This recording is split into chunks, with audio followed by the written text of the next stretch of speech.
Prinsip utama eksistensialisme Jean-Paul Sartre yaitu eksistensi mendahului esensi, yang artinya manusia itu ada terlebih dahulu, barulah kemudian menentukan dirinya, makna hidupnya, dan juga esensinya melalui pilihan-pilihan yang ia buat. Dengan prinsip ini, Sartre menegaskan bahwa Tuhan tidak memiliki peran apapun dalam menentukan hakikat manusia. Nah, manusialah yang sepenuhnya itu bebas membentuk dirinya. Kemudian, bahwa ateisme ini berkembang dalam dua model besar.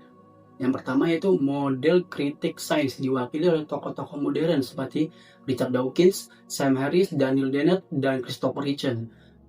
Mereka memandang agama sudah tidak relevan karena sains ini dapat menjelaskan seluruh fenomena alam.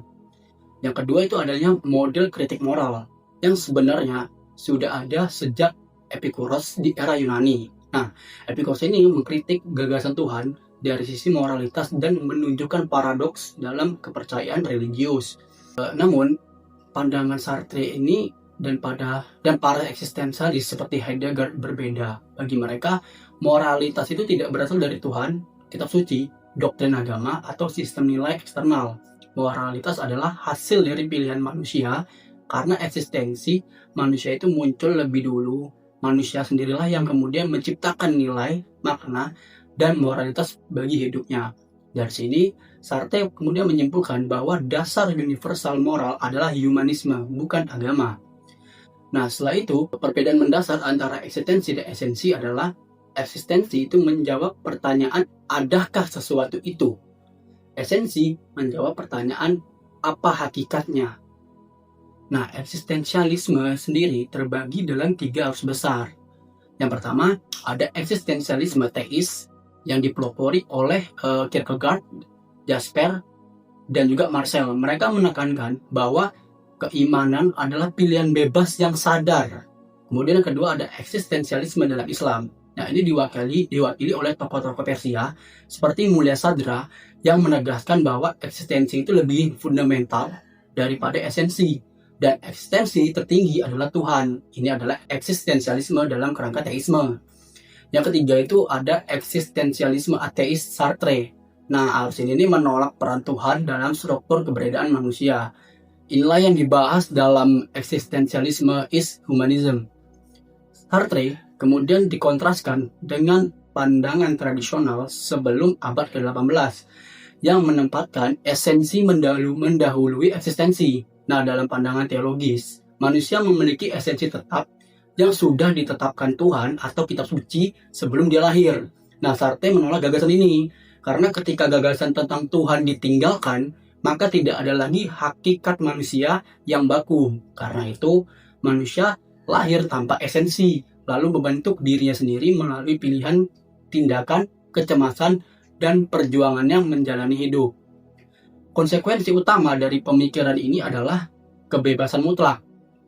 Kebebasan mutlak manusia. Sartre menyebut bahwa manusia itu dikondisikan untuk bebas, dikutuk untuk bebas. Manusia itu bertanggung jawab penuh atas apa yang ia pilih dan apa yang ia lakukan, tanpa bisa bersembunyi di balik takdir, agama, atau alasan eksternal lainnya. Nah, inilah yang disebut Sartre sebagai subjektivisme eksistensialis, manusia sebagai subjek yang menentukan makna. Sartre membaginya menjadi 2. Yang pertama, kebebasan individu yang mutlak. Yang kedua, kebebasan yang tetap memikul tanggung jawab terhadap manusia lain. Kebebasan itu tidak dapat dilepaskan dari orang lain. Kebebasan saya hanya berarti jika saya juga menghormati kebebasan orang lain. Karena itu, Sartre mengecam 2 tipe manusia. Yang pertama, orang yang bersembunyi di balik takdir atau doktrin untuk menghindari tanggung jawab, itu ia sebut sebagai pengecut. Yang kedua, orang yang mengabaikan kebebasan orang lain itu dia sebut sebagai sampah. Bagi Sartre, manusia selalu berusaha melampaui dirinya melakukan self-transcendent. Manusia menjadi pusat penentuan nilai, bukan Tuhan, kitab suci, atau institusi moral apapun.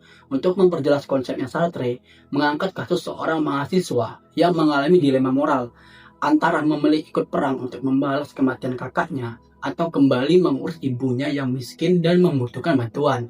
Nah, ia tidak menemukan jawaban dari agama, moralkan, atau sistem nilai manapun. Sartre kemudian mengatakan bahwa tidak ada nilai objektif yang bisa memutuskan pilihan itu untuknya.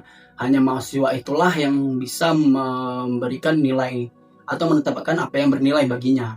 Nah, pada akhirnya pembahasan ini ditarik kesimpulan bahwa eksistensialisme Sartre ini nilai moral tidak berasal dari Tuhan. Manusia menciptakan nilai, dia menghidupinya sendiri karena manusia pada dasarnya bebas. Maka keberadaan Tuhan tidak lagi diperlukan untuk menjelaskan moralitas.